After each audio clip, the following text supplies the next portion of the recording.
Vous pouvez parler 1000 fois à nos chefs d'État, vous pouvez leur donner des instructions 1000 fois, mais ça ne changera rien dans la tête des populations africaines ici, dans l'esprit des populations africaines ici. L'idée est que nous voulons redevenir des hommes libres. Nos ancêtres ont été vendus comme des marchandises par vos ancêtres.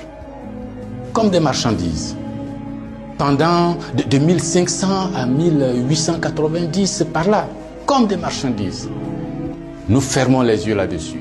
Nos parents ont été gouvernés par la décision que vos parents ont prise à Berlin de venir s'accaparer nos territoires, nous-mêmes, nos fleuves, nos rivières, nos matières premières, de prendre possession de nous. Ça a duré près d'un siècle. Fermons les yeux là-dessus. Vos prédécesseurs ont considéré que nos chefs d'État devraient être juste des délégués pour eux, pour nous maintenir ici. Comment on peut avoir le sentiment français quand on descend à l'aéroport d'Abidjan, le boulevard qu'on prend s'appelle Giscard d'Estaing.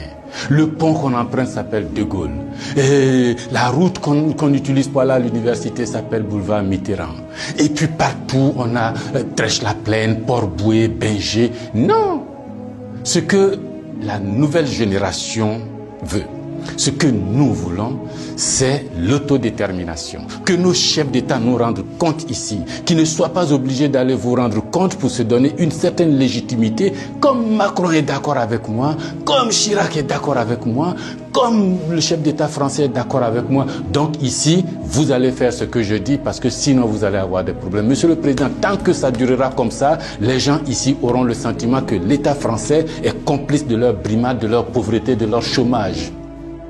C'est ce que nous voulons changer. C'est ce que nous voulons changer.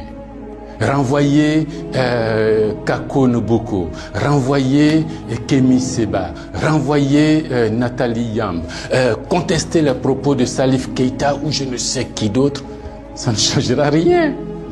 C'est dans la tête de chacun. Chacun de nous, les gens, ces idées-là ont imbibé notre esprit maintenant. Le désir de liberté, vous devez connaître ça. Vos ancêtres se sont battus pour avoir cette liberté. On fait plusieurs guerres pour jouir de cette liberté.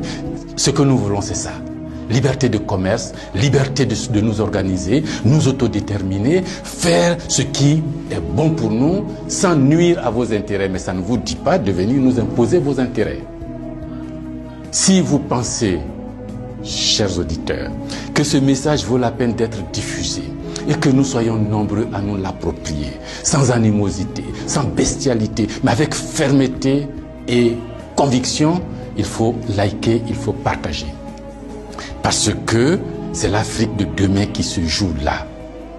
Nous ne voulons plus être des marchandises, nous ne voulons plus être sous la tutelle de quelqu'un, nous voulons redevenir des hommes libres.